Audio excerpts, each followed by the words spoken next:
We got Ben Singh in the house today in the Zaddy zone. Ben, are you a doctor? Should I call you Dr. Ben Singh? Just Ben's fine, but I do have a PhD. But yeah, I don't think I've gotten used to being called doctor. So yeah, Yeah, but when just you Ben's spend as fine. long as you have at a university, you should call yourself doctor, mate. Yeah. I think it's been a long time, but I think the time just flies because you're working so hard and you're studying so much that you don't realize how long you spent at uni. So Yeah. yeah, but it's always nice, particularly when you're hopping onto planes and they refer to you as doctor. So that's always Yeah. good. That's probably the Yeah. best part, actually. Yeah, it puts a little pep in your step. My dad was a reverend. My dad's a minister. So, and my Okay. mum would always, whenever people would call him Reverend David Cook, my mum would be like, no, no, no, no, no, he's not. I'm like, he is, but he's not. Yeah, I think if you worked hard for it, then you deserve to be called whatever you want. Absolutely, mate. Could you just introduce yourself? Tell us who you are and exactly what you do. Yeah, so I'm a research fellow at the University of South Australia, so here in Adelaide, and I do research around the benefits of physical activity and exercise, and looking at both the physical benefits, but also a growing interest in the mental benefits of exercise. So, how keeping active and how different types of exercise can improve mood and symptoms of depression and anxiety, and how it can also prevent various conditions. So, sort of prevent the onset of longer term chronic conditions such as cardiovascular disease and diabetes. So, just general broad research around all the different benefits of being active. Love it. Yeah, no, mate. I saw a clip with Joe Rogan and Russell Brand talking about the importance of exercise, and then they brought up whilst they were talking your study and we're talking about your work. And so I was like, well, I Yeah, have to go and look at this study. I'm not going to repost this not knowing what the study is. And I went yeah. and I looked at this paper of yours. Could you, I mean, it's kind of shone a light on your work a little bit, hasn't it? I mean, having a big Joe Rogan and Russell Brand talking about your work, it Yeah, must have felt good. yeah, it felt good. It was a bit unexpected as well, and I sort of had no idea about it until I sort of saw it on Twitter as well. So Hmm. someone tagged me in it about 2 weeks after it had been published. So yeah, but Wow. yeah, it's always neat to have your research sort of out there and shown to a lot of people because I guess we spend a lot of time doing this important research and we don't want to just publish the findings and have only a handful of people reading it. We want our research to get out there to as many people as possible, and we want it to be accessible as well. We want to make sure that when we present our research, that it's not highly scientific and it's not using all this technical jargon. We want to make sure people from the general population and just the everyday listener or the everyday reader can sort of read it and sort of gain something from the research that you've done. Yeah, and I appreciate that because I am one of those average readers, and sometimes it's hard to decipher. And you're almost like, so do I need to be a scientist or have a scientist read something so I can understand it? It's really appreciated when, and I speak for the average layman here, when we Mm. can understand what the hell you're talking about. When you publish papers and people go, "Oh, where's your science?" or "Do you understand the science behind this?" And it's like, I'd really Yeah, like to be able to look it up and yeah. understand it. So it's appreciated when it's put in a way that a layman can understand. But would you mind just telling us about the paper that was talked about on Joe Rogan? Yeah, definitely. So we sort of noticed, particularly as a result of the pandemic and in the sort of couple of years after the pandemic, that there's been increases worldwide in the number of people experiencing symptoms of depression and anxiety. And so we've known for a long time that different types of exercise and physical activity is beneficial. So basically, what we wanted to do is try to summarize all the evidence that's out there that's been published on the benefits of exercise for improving mental health. So we did a review article where we reviewed all the existing literature that's out there. And after we sort of searched the databases, did a big search, we found that there was about 97 review papers that were included. So we looked at 97 systematic reviews, and they comprised of over 1,000 individual studies and over 120,000 participants. And when we evaluated and tried to summarize the evidence, what we found was that basically any type of physical activity and any type of exercise was beneficial for improving depression, anxiety, and distress. And so there was a wide range of different exercises that were evaluated. So most commonly, it involved walking, but there was lifting weights, so resistance exercise. Yoga was shown to be highly beneficial, cycling, and just basically any exercise in between. And I think that's important because it really highlights that there's not one type of exercise that's beneficial for everyone. It's about finding the exercise that you enjoy or that's most accessible for you. And just by doing that exercise, it can lead to significant improvements in mental health symptoms. Yeah, and as well as that, anything that you can stick to, like anything you can be consistent with. You don't have to go and work Mm. out like somebody else. Taking a walk is as easy as it is, and you don't have to go like despite all the meatheads you might follow online, you don't have to go and lift Yeah. weights. Yeah, definitely. And we know that enjoyment is important when it comes to following an exercise program for a long term and adhering to that program. So we know that if people start programs that they of types of exercise that they don't enjoy, often after a few weeks they'll stop doing it and they'll drop out. Whereas if you can find an exercise that you enjoy doing that's convenient and accessible for you, then that will really help you enjoy the exercise. You'll be able to benefit from it, and you'll also be able to continue that exercise for a long period of time and experience all those long-term benefits. And as you said, just because there's people online doing a certain type of exercise, that doesn't necessarily mean it'll be beneficial for you or you'll enjoy it. It's about Mm. just going out there, exploring different types of exercise and finding what works for you. So there's really no real right or wrong. It's just we really need to take that individual approach. Yeah. Now, just your paper is you said as big as it is, 120,000 people, was it? That can you just clarify for me? Yeah. That's a large group of people. Like as far as scientific studies go, that's a large group of people.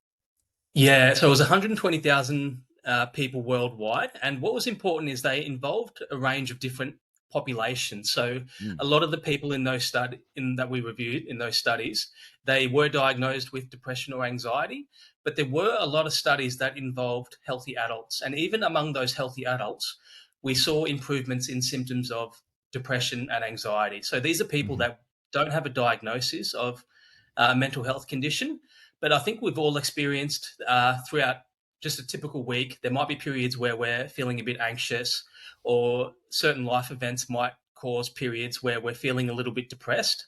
And even those individuals who don't have a diagnosis, who are considered otherwise healthy, exercise does have quite significant mental health benefits. So it can help improve mood, and it can help prevent the onset of depression and anxiety in the future as well. So that's quite an important finding. That so you don't necessarily need to be diagnosed with a mental health condition to experience the mental benefits of exercise. Anyone can benefit from it.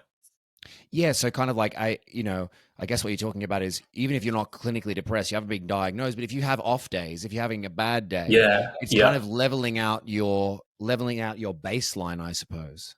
Yeah, that's it. And I think, I mean, we've all experienced days where we might be extremely stressed because of work or other commitments. We've got a Hmm. lot of things on. We've got certain things that we need to do. So we might have periods where we're quite anxious or stressed.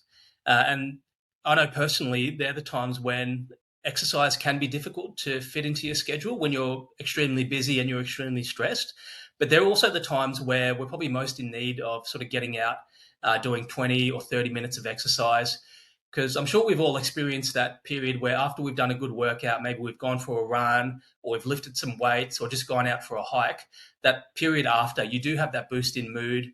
You do have those sensations where you're just feeling a lot better. Um, so yeah, definitely sort of a wide range of benefits, and anyone can sort of benefit from exercise.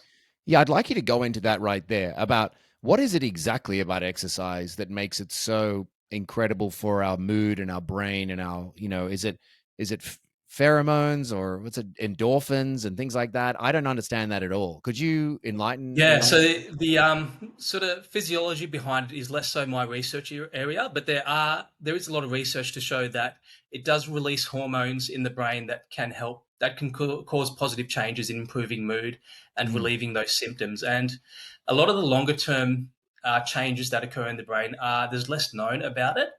mm, And another thing that's sort of interesting finding that came about from our paper was that overall we found that any type of exercise was beneficial, but there were specific effects for certain types of exercise for anxiety and depression. So although we found any type of exercise was beneficial, when we looked at the findings in a bit more detail, what we found was that resistance exercise, so lifting weights, tends to Mm, be the most beneficial specifically for depression, whereas yoga and Pilates tends to be the most beneficial for anxiety.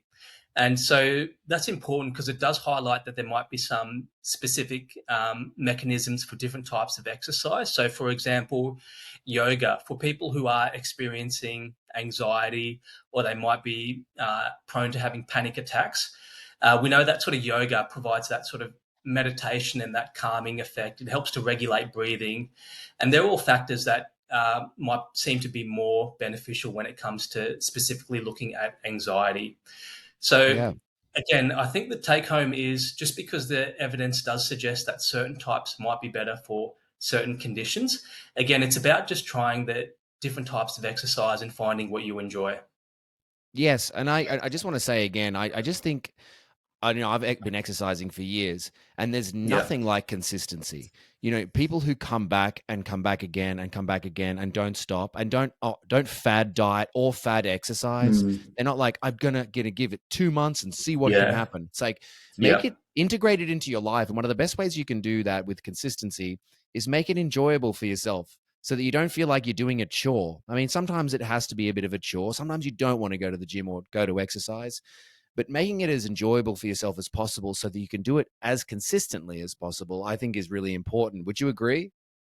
Yeah, definitely. The consistency, I think when people start an exercise program, that's the most difficult. But once you've sort of done it for a few weeks, you've built habits around it, and you can fit it into your routine. Um, that's when you'll find it's a lot more easier to sort of consistently do it. And Mhm. I think it brings up another important point is particularly for people who exercise regularly and are quite experienced and are used to doing sort of high intensity and take their training seriously. Often they think that exercise has to be all or nothing. So if they're used to going for, or they go for a 30-minute run every day at a certain intensity, if they're particularly busy on a certain day and they can't get their 30 minutes in, they might feel like, oh, if I can't get my whole workout in, then there's no point.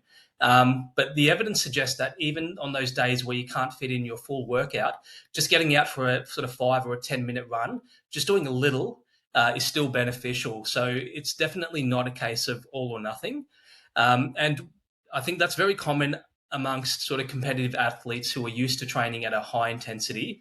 They think that every workout has to be at this high or vigorous intensity. And if they can't train at that intensity, then there's no point. So I think that's an important factor that even on those days where you might be lacking a bit of motivation or you're feeling a bit fatigued or maybe you've got a busy schedule and you can only fit in a 15-minute workout, then doing that is always better than doing nothing. Yeah, and I, what's the mechanism that works by? I mean, are you talking mentally in the context of mental health in Yeah, so for particular? mental health, so even just a sort of short bout of exercise, sort of just getting in, doing maybe a few sets of squats or a short run. Mhm. Afterwards, you still will have that mental benefit where you've got that boost in mood, but also it will help to sort of maintain your sort of current fitness level. So it's sort of better than doing nothing. Yeah, and I think it's underrated when you have 5 minutes to just go and do some squats, to do some light Mm. lifting, go for a light jog, and then maybe you'll have 5 minutes later in the day, and then you can go and do it again. Actually separating your sets, like even doing a set of deadlifts, leaving it, going and taking a call, going doing something else for 15 minutes, coming back and doing another set and doing another set, and actually putting it throughout your day, isn't it? Isn't it? It's still a great way to exercise. You don't have to get it done all at once. No, definitely. So just breaking it up into sort of smaller bouts throughout the day is Yeah. just a nice way to make it a bit more manageable as well. And often people find, so I know personally, if I feel a bit lazy and I know I'm going to skip a workout, then for me, sometimes it can be a slippery slope. So if I don't do exercise on a particular day for whatever reason, then the next day I might be like, oh, I didn't exercise yesterday. I might skip today as well. And Mm. then sort of one skip workout all of a sudden can turn into sort of 1 or 2 weeks of without any exercise. So I think just trying to fit in a little bit a day just helps keep it in your routine and Sure. helps sort of keep that habit around doing a bit of exercise every day is important. Yeah, and then what about minimum dosage? Is it dependent on the person? You mentioned Olympians. If they're like, if they can't work at that out of their usual intensity, then they won't work out at all. But is there a minimum dose for what a person can do in order to keep their mental health intact and mental health, and well being good? Is there a Yeah, no, minimum amount? it's a good question, and we did look at that in the study. And what we found was the optimal amount is about 30 minutes a day. So again, it doesn't necessarily need to be at a high intensity, but if people can just aim for about 30 minutes of exercise a day, then that seems to lead to the optimal benefits when it comes to helping improve symptoms of depression and anxiety. Mm, And so I think that's an important finding because a lot of people think that they have to do more to benefit. So they think, oh, so if 30 minutes is beneficial, then if I do 60 minutes, then that might lead to twice as much benefits in my mood or my mental health symptoms. But what the evidence tends to suggest is that those higher amounts are quite can often become unmanageable for a lot of people. So particularly if someone's busy, then fitting in 60 minutes might be difficult for them. So just 30 minutes is a nice sort of manageable amount. And the evidence suggests that doing sort of excessive doesn't lead, or more than 30 minutes a day, doesn't necessarily lead to greater benefits in mental health symptoms. So I think that again was an important finding because I think it's a good message for a lot of people who, particularly those who aren't active, and they're looking to start exercising or they don't have any previous history of exercise. Then just starting off with sort of that 30-minute amount is a nice achievable goal, and it's something that I think a lot of people, even those people who are extremely busy, tends to be a manageable amount that they can easily fit into their routine. yeah, and it's sustainable. Like an hour, having to go Mm. out and run for an hour, like that would depress that would depress Yeah, me. Whereas half an yeah. hour is a manageable, like sustainable thing. It's a sustainable effort. A half an hour walk versus a 1 hour walk is a really sustainable idea. Yeah, definitely. And so, speaking of duration or how much we should be doing each day, we did also look at the intensity of exercise. And again, so we found that basically any intensity, so light, moderate, and vigorous intensity exercise, they were all beneficial.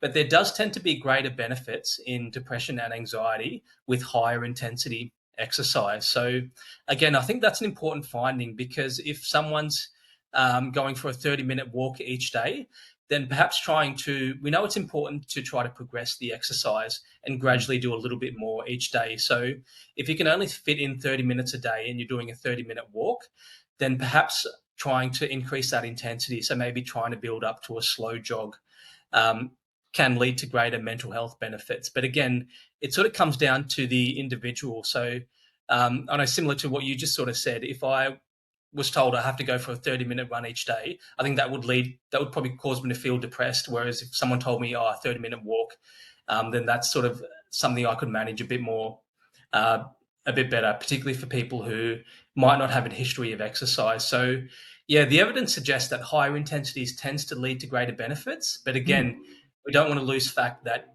if someone's enjoys just walking or going for a hike, then that's perfect. Yeah, interesting. Are you familiar with REHIT? It's not hit, it's REHIT. It's a way of No, I exercising. haven't. It's quick sprints. So for instance, I have a bike just over there. It's called a Carol Yeah. bike. It's a Okay. 5 minute workout with two 20-second sprints on a bike. Yep. So And just all the out. all out for 20 Yeah. seconds, two Wow. within the 5 minutes. And Yeah. the evidence is suggesting that it's as beneficial as a 30-minute run. A 30-minute run was shown to be really beneficial too, but the two 20-second sprints they found to be slightly more beneficial than a 30-minute jog. What do you think about that? Like the idea of sprinting, for instance, is Yeah. there No, any, do you, yeah. there was a lot of convincing evidence to show that those really short, all-out bursts of exercise are extremely beneficial. Mm. And like you said, it's just 5 minutes a day. Anyone can fit in 5 minutes into their routine. And it comes down to the individual. So if it's something you enjoy, if it's something you feel that you benefit from physically and emotionally, and it's something you enjoy doing, then definitely go for it. There's, like I said, often there's no real right or wrong. It's finding out what you enjoy, what works for you, and the more that you can make it sort of fit into your daily routine, the sort of better it is. Yeah. So, what do you think it is about exercise that makes it better for your brain? Like, is there a blood flow element that our brains are better equipped to deal with the world when they're receiving more blood? That's just my guess as a layman, but am I right? Am I on the right track? Yeah, so again, it's sort of a bit beyond, or sort of beyond my sort of research, is looking at the physiology. But we do Hmm. know that during exercise, that there is increased blood flow to a lot of parts of the body. And again, looking at the different sort of mechanisms as to why it might be beneficial. So one of the things that came up in our review was the social aspect of exercise. So we found that a lot of the studies involved group-based exercise, particularly resistance exercise. So people were participating in either a group-based yoga class or a group-based resistance exercise, Hmm. and that those group-based exercise sessions tended to have quite large benefits when it came to mental health symptoms. So there's that social component where you're exercising with others in a sort of shared environment. There's also that shared sense of identity and that sense of accomplishment that you get as well when you exercise. So if you set yourself a goal of exercising for 10 minutes a day and you achieve that goal, then that sense of achievement tends to sort of uh, be quite beneficial when it comes to sort of mental health symptoms. So again, there's a wide range of mechanisms, as you said, increased blood flow, sort of hormone changes in the brain that release neurotransmitters that help to improve mood. And there's Hmm. also those other factors, such as the social benefits that we get, particularly if we're exercising with a friend or in a group setting. Yeah, that's the great thing about resistance training is you've got to take breaks, and so you can have a chat Mm. in the middle of those breaks. Yeah, but I always sort of find that in those rest periods, I'm always just scrolling through my phone, um, scrolling through social media, and then a 30-second rest turns into a 3-minute rest. I So know, and somebody's filming you, they're going to shame you online. yeah, They're always filming yeah. you. I always see those videos. Yeah, great. I mean, I was so interested in the video because the Rogan video because he read out your study and then he went on to say that he hazarded a guess that the reason many people are depressed is because they don't move and then exercise. So, what are your Mm. thoughts on that? Yeah, so a lot of that is, I think it's sort of a bit like the chicken and the egg. It's so, are they not exercising because they are depressed, or they're sort of depressed, so that's making it difficult for them to exercise? And Hmm. so it's a difficult question to untangle. And I think if we put ourselves in the shoes of someone who's experiencing severe depression, so often people who do experience depression, they struggle to get out of bed in the morning. Doing their daily tasks tend to be quite difficult. So even just walking to their mailbox, checking their mail, or cooking meals for themselves, they sort of lack the energy and the motivation. And those daily tasks tend to be extremely difficult for them to achieve. And so if they're struggling to get out of bed, then perhaps the last thing on their mind is going for a 30-minute run. So it's a difficult question to sort of untangle whether the depression is causing them to be inactive or whether they're inactive and that's causing the depression. But Mm, I think the important thing is that for people who are experiencing severe depression, that just starting off with small amounts of exercise, and it doesn't have to be at a high intensity. It can be just starting with making going to the mailbox, checking the mail every day. So maybe a sort of 30-second walk to the mailbox and back. And then gradually over time, just building on that. So trying to do a little bit more each week, maybe increasing the duration, increasing the intensity, but definitely just doing a small amount and doing what's manageable for those individuals at that particular moment in time. So again, it is a difficult question to answer, and I know for myself, particularly if I know there's periods where I am feeling stressed at work and I've got a lot on. Then they're the times when, if I do manage to squeeze in maybe a 15 or a 20-minute workout, that I do feel like I benefit a lot more. So just making that small investment of 15 minutes a day does sort of help the rest of my day. So I just look at it as a small investment that if you can just find time to put aside each day to get a bit of exercise in, then you'll notice it for the rest of the day and you'll benefit in other aspects of your life, whether it's work or your social or your personal relationships or whatever else it might be. Yeah. So I guess part of your research had to be on, because part of the paper is that exercise is as, or if not more effective than antidepressants. Am I correct in that? Yeah, it wasn't one of the main aims of the paper. So the main aim was to sort of look at the evidence overall, but Mm. we looked at the effects of exercise and on depression and anxiety, and we compared it to previous research, which has looked at the effects of medications. Hmm. And when we compared the effects, we found that it was at least as effective, but in some cases it was more effective than medications. And I think that's important because if you think about a lot of the medications, often there's a lot of short-term and immediate side effects with taking a bunch of different medications, and often the long-term side effects of many of these medications are unknown. So we don't know the impact that they're having, the negative impact that they're having on people's long-term health by taking these medications. Hmm. Whereas exercise, on the other hand, if you think about it, there's almost no uh, side effects associated with exercise. There's a small risk of injury. There's a bit of discomfort with doing the exercise. But in terms of side effects, there's no real side effects of the exercise itself. So I think that's why exercise is so potent and so powerful. And as we sort of spoke about at the start, that it can just involve going for a 20 or 30-minute walk around your neighborhood. You don't necessarily need equipment. You don't need to buy a gym membership. Just getting out, being more active, has shown to be quite, it's sort of a nice, achievable and accessible thing that almost everyone can do. Yeah. What is it that you'll have to excuse me, because I don't really know what SSRIs do. What do they do that exercise can do better exactly? I know that's probably not your field. Yeah. So again, those medications, they do sort of have benefits when it comes to mental health conditions. And I think an important point from our study is that we don't want to be making the case that exercise should be replacing a lot of these medications, because there are a lot of people worldwide who medication does form an important component of their treatment, and that they do benefit from taking these medications. So it's not a case of, oh, I'm going to stop my medications and start exercising. It's more Yep. about sort of individuals speaking with their doctors and working out a plan to maybe try to integrate exercise as part of that treatment plan. But in terms of back to your question, so what exercise might do that a lot of these medications can't do. So with exercise, we get the physical benefits of exercise and the physiological benefits. So as we spoke about, the increased blood flow and all the other physiological benefits of exercise that we get.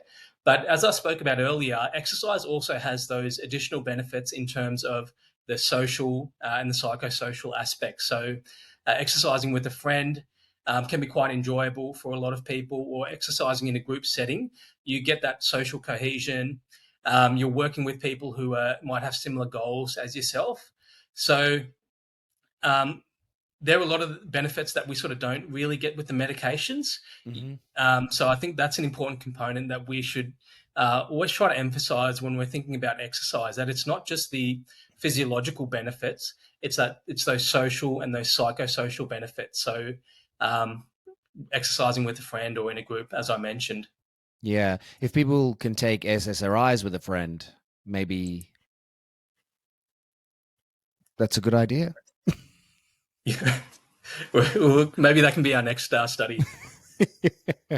Maybe joining a community of SSRI takers. That could be an idea for the future. Yeah, Mm. I'm interested in what else you're up to. Like, what else? Like, what is inhabiting your time right now? Or at least, no. Let me ask you this: what's your peak goal with this particular paper? Is it to get it in the hands of therapists and doctors so that they can like encourage their clients and patients to be exercising more? Is that your goal? Yeah, definitely. So it's a good question, and it's one of the key things that we really wanted to emphasize with this research is that, as I mentioned, it's not a case of exercise replacing medications, because Hmm. again, that's a conversation that patients need to be having with their doctors on a individual basis.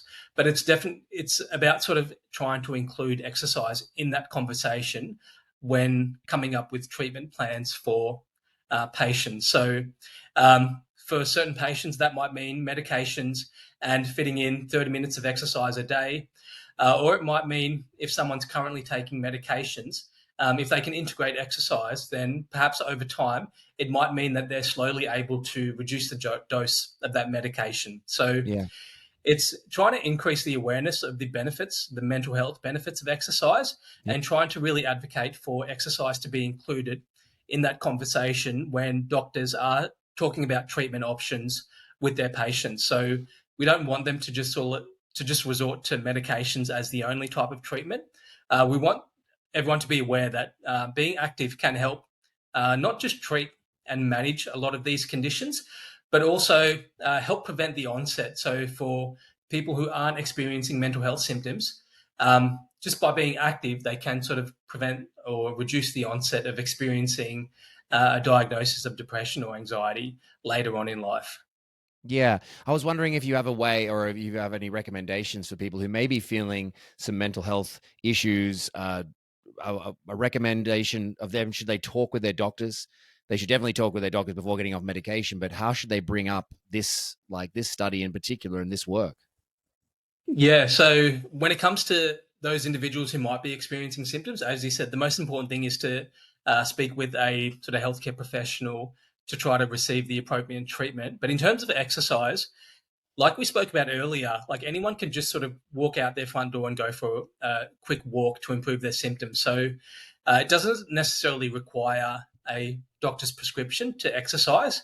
Just being active and trying to integrate a little bit of activity into your daily lives is a perfect place to begin. So trying to integrate a bit more walking throughout the day, trying to take the stairs wherever possible instead of taking the lift. Hmm. And also, when you are sort of, if they are having consultations or appointments with their doctors, then definitely trying to bring that up to say, what are some ways I can integrate some exercise into their lives? And that might result in them being referred to an exercise specialist or an exercise physiologist where they can receive an individualized exercise prescription and they can receive that support from an exercise professional to safely start an exercise program, work at the appropriate intensities, and find the exercises that work best for fitting into that individual's life. So it's a combination of sort of trying to take matters into your own hands and trying to be a bit more active throughout the day, but also wanting to receive that structured support from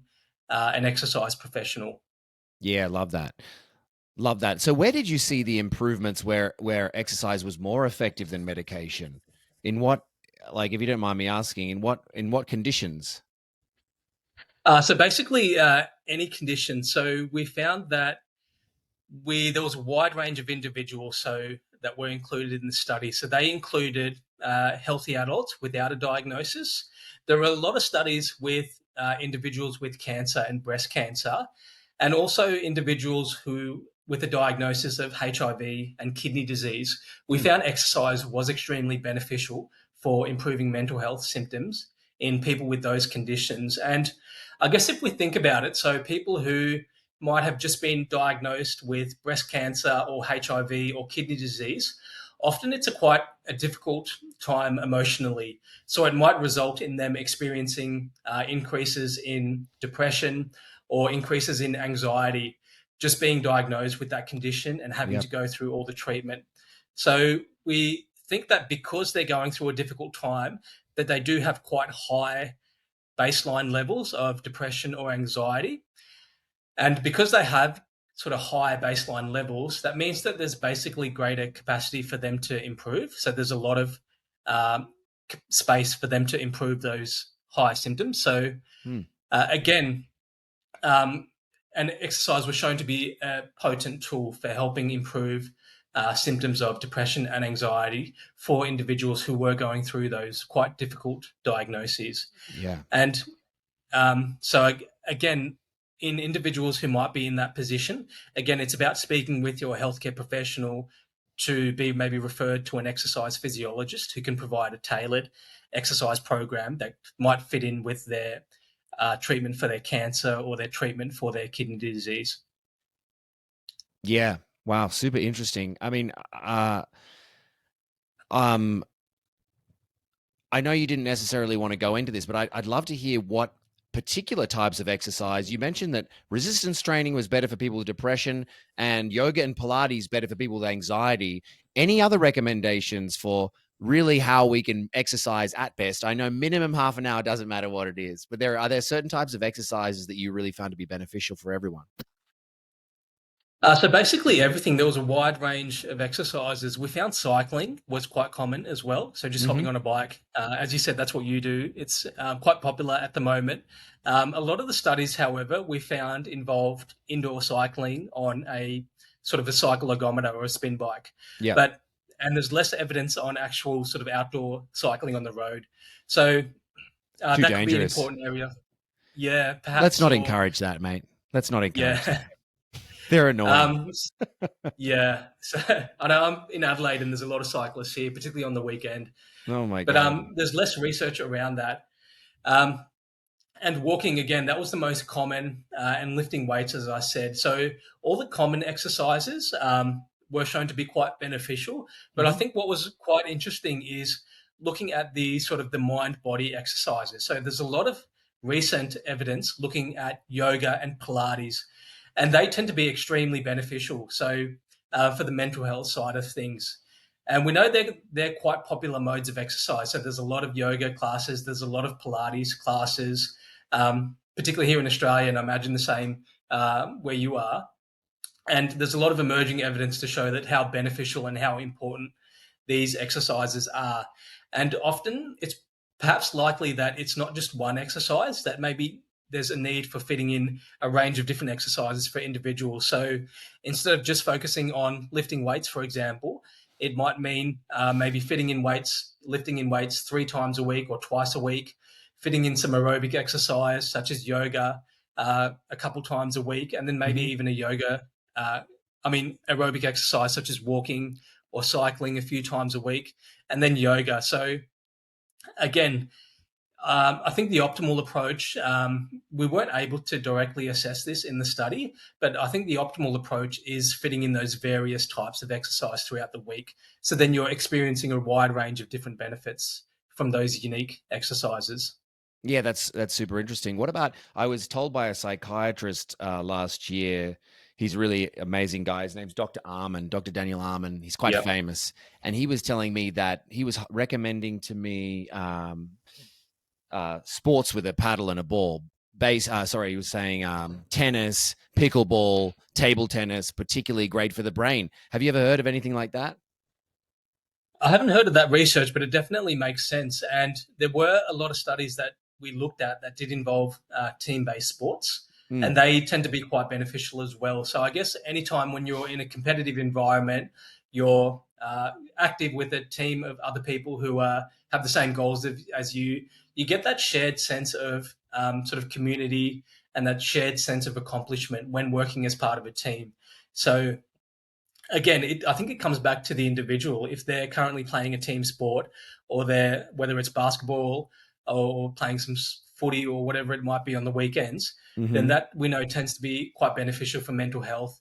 And often it's a way to get your mind off the actual exercise if you're focusing on the actual goals of the sport itself, whether it's like you said, tennis.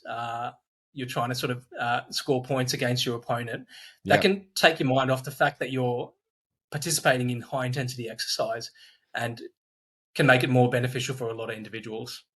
Yeah, I love that. I love that. So, mate, I took a scroll through your through your Twitter, and Yep. came across a video of you, and like you can't tell in this portrait shot, but you're a buff. You're a Yep. buff guy. Yeah, I've sort of been lifting for, I think that's the first time I've ever posted a video on of Don't be myself scared. exercising. We need scientist Yeah. thirst traps. Okay. Yeah, so I've been lifting weights for about 15 years now, and it's just become a important part of my day. So I try to Yeah. sort of structure my day to make sure that I can fit in my workouts sort of around 5 to 6 times a week. Yep. So I think for me, I like training in the evenings. I like getting all my work and my responsibilities finished for the day, and then sort of finishing off my day in the gym at night. Um, but yeah, so I've been training for sort of 15 years, and that was the first time I've ever posted a video of me exercising. And I think for me personally, it's always just been for the just the enjoyment and the mental side of things. I've been doing it for so long that if I don't sort of fit it in, then that's when I sort of experience maybe a bit of not stress or anxiety, but I know, oh, I missed my workout. I've sort of Yes. need to make up for it the next day as Yes. well. But yeah, going back to my Twitter, that's sort of a mix of, I sort of tweet a mix of professional and unprofessional things. So there's a real mix of what you'll find if you scroll through my Twitter. Yeah, I mean, I look, if you've ever looked through my Instagram, we can't call what you Yeah. post ever unprofessional. I didn't see one unprofessional Yeah.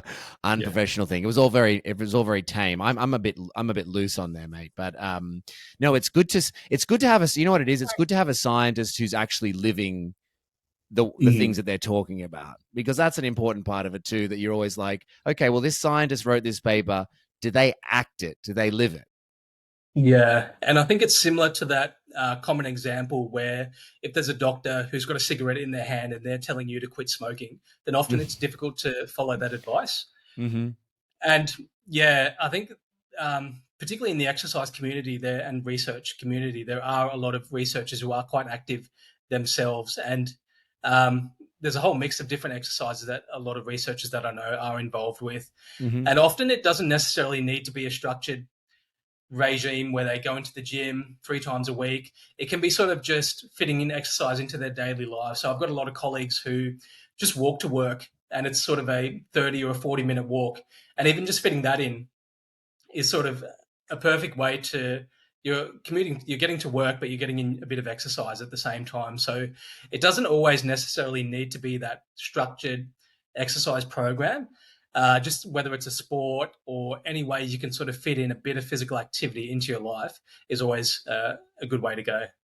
Yeah, mate, I love it. So tell me just a little bit about what else you're doing right now. Like, what else have you been looking into and studying? Anything you're excited about? Yeah, so one paper that we've recently submitted is we've looked at the effects of various types of chatbots and how they can help people become physically active. So we know there's all that talk around Chat GPT at the moment on how that's helping people sort of achieve a lot of their writing tasks. But what we were sort of interested in is whether those automated chatbots where you sort of maybe write a message such as what kind of exercise can I do today, or that provides you with weekly or daily reminders to keep active, whether they can help people improve their physical activity or improve their diet. And we found that they tend to be quite beneficial when it comes to helping improve people's lifestyle. So I think that's an exciting area for future research, particularly now that we're seeing all these websites and these apps that are just using AI to achieve things in seconds that used to take us hours or days to do. So Yeah. I think it's an exciting area, and it's almost the possibilities are endless to think of what AI and what technology can be used for when it comes to helping improve people's physical activity and their diet. Yeah, because like, would you just have Chat GPT or any AI message the person going, "Have you moved today?" Or like, it could be like, "Let me write you a program," because I bet GPT could write you a great program. Yeah, or if you're maybe experiencing an injury or you can't get your full workout in today, it can help you sort of revise that program or come up with suggestions on alternate forms of exercise and send you Wow. those motivational messages to keep active each day. So if there's a particular day where you haven't got your workout in and it sends you a reminder to keep active or a bit of a motivational message, then again, there's potential there for it to be used. So I think it's going back to the case that the possibilities are endless and it's quite an exciting time. I think the next sort of 6 to 12 months will be quite interesting to see how this space develops.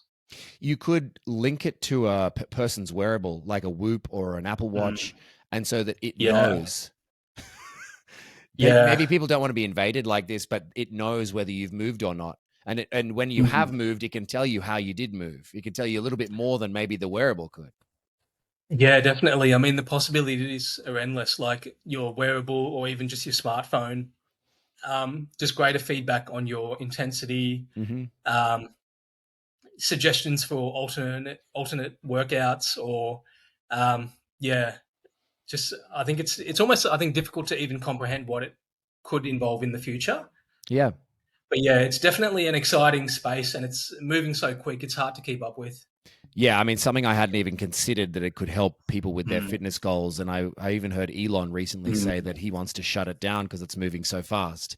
Oh, Um, really? Yeah. yeah, well, the bad parts of it, not the Yeah. Yeah. Chat GPT is very cute, but there's some bad parts of Yeah. it that are that are moving a bit Okay. too quickly. Dr. Yeah. Ben, thanks so much for joining us. Would you just let us know how we can follow you and keep in touch with you if we felt like it? Yeah. So the best place is probably Twitter. So I'm at Ben Singh PhD. So that's no spaces. So yeah, I sort of post a mix of some of the research I'm involved with and just some other random tweets. But yeah, I think after scrolling through your Instagram, I think I have to pick my game up when it comes to social media. The unprofessional. Yeah, yeah, you definitely Yeah. did. Yeah. No, and I encourage you. Is that the only place we can follow you, by the way? Yeah, so probably the place where I'm sort of the most active. There's also email as well, but I think as a first point, Twitter's just a message on Twitter is a perfect place to start. Yeah, great. I mean, I do want to encourage you because just talking to you now, I'm like, wow, this guy's full of Mm. knowledge, and people love to listen to people who know what they're talking about, who actually know what they're Mm. talking about, who've done the actual research.